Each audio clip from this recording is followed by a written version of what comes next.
तो क्या बीजेपी ने क्षेत्रीय दलों का दबदबा खत्म कर दिया है? क्या क्षेत्रीय दलों का वोट बैंक बीजेपी की ओर स्विंग हो रहा है या कहीं कि शिफ्ट हो रहा है? क्योंकि यूपी में पिछले 3 लोकसभा चुनाव से समाजवादी पार्टी सियासी जमीन बचाने के लिए संघर्ष कर रही है, तो बिहार से बंगाल तक क्षत्रपों का राजनीतिक प्रभाव कम होता दिख रहा है।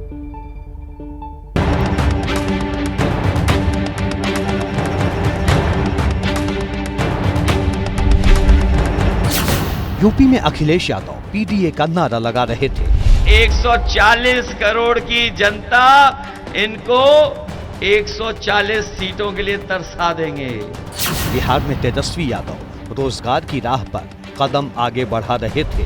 प्रधानमंत्री गरीबी का ग नहीं बोलते, बेरोजगारी का ब नहीं बोलते, महंगाई का म नहीं बोलते।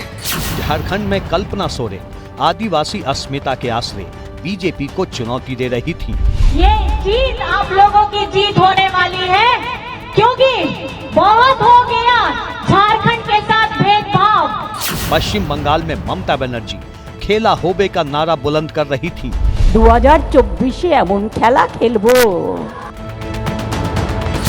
ओडिशा से लेकर महाराष्ट्र और दक्षिण भारत तक बीजेपी के विजय रथ को लेकर क्षेत्रीय दलों की गोलबंदी पर एग्जिट पोल के आंकड़े बताते हैं कि राज्य कोई भी हो, क्षेत्रीय गोलबंदी मतदाताओं को अपने पाले में लाने में नाकाम रही। सवाल है, क्या क्षेत्रीय दलों की संविधान बचाओ रणनीति पर भगवा रणनीति भारी पड़ी? क्या लोकसभा चुनाव में बीजेपी के राम मंदिर निर्माण का मुद्दा असरदार रहा?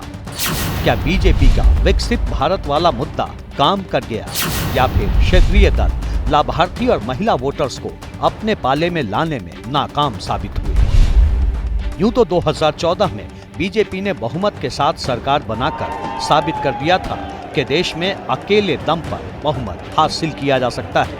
अब 2024 के चुनावी पटल पर एग्जिट पोल के आंकड़े बता रहे हैं कि लगातार 10 साल सरकार चलाने के बाद भी मतदाताओं पर बीजेपी की पकड़ पहले की तुलना में कहीं ज्यादा मजबूत हुई है, तो वहीं क्षेत्रीय दलों की पकड़ ढीली होती हुई नजर आ रही है। अगर ये तीनों चीज बीजेपी अपने में समाहित कर लेती है, यानी क्षेत्रीय नेता अपने दल के क्षेत्रीय बड़े क्षेत्रीय लीडर्स पैदा कर देती है, रीजनल कनेक्ट बना लेती है, और तीसरा अपने लाभार्थी वहाँ विकसित कर लेती है, तो बहुत आसानी से उनके वोटों को वो शिफ्ट कर ले जाएगी। तो रीजनल पार्टीज के लिए आगे का समय बहुत चुनौती भरा समय है, क्योंकि जनता अब राष्ट्रीय विकल्प देखना चाहती है, क्योंकि उसको पता है कि सिर्फ एक सिंगल इंजन से डेवलपमेंट नहीं हो सकती। यूपी में 2004 के लोकसभा चुनाव में समाजवादी पार्टी ने 35 सीटें जीती, तो 2009 में 23 सीट। लेकिन 2014 में बीजेपी के उभार के बाद क्षेत्रीय दल के रूप में समाजवादी पार्टी का असर कम होता चला गया। पिछले 2 लोकसभा चुनाव में समाजवादी पार्टी 5 सीटों से आगे नहीं बढ़ पाई। इस बार भी एग्जिट पोल के आंकड़े समाजवादी पार्टी के खेमे में निराशा भरने वाले हैं। तो हमें भरोसा नहीं है इन एग्जिट पोल्स के ऊपर। ये एग्जिट पोल की सारी हकीकतें 4 तारीख को मालूम हो जाएंगी। अगर ईमानदारी से काउंटिंग हो गई और ईवीएम टेम्पर्ड नहीं हुई है, तो आप देखेंगे नतीजे उल्टे होंगे।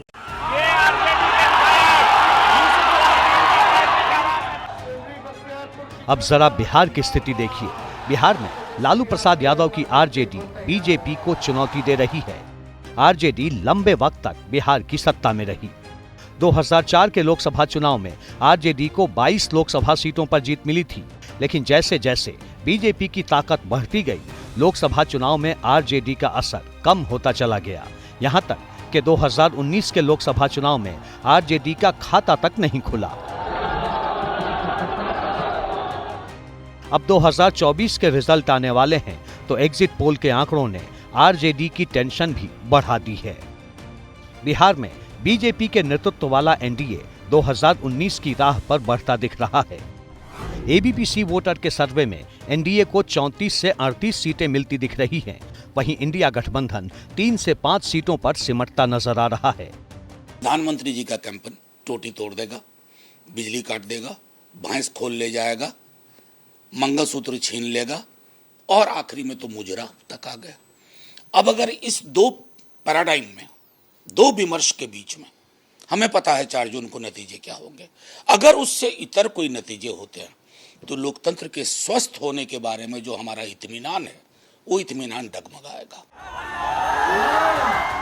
बिहार में इंडिया गठबंधन का ये हाल तब है जबकि तेजस्वी यादव ने 200 से ज्यादा रैलियों को संबोधित किया।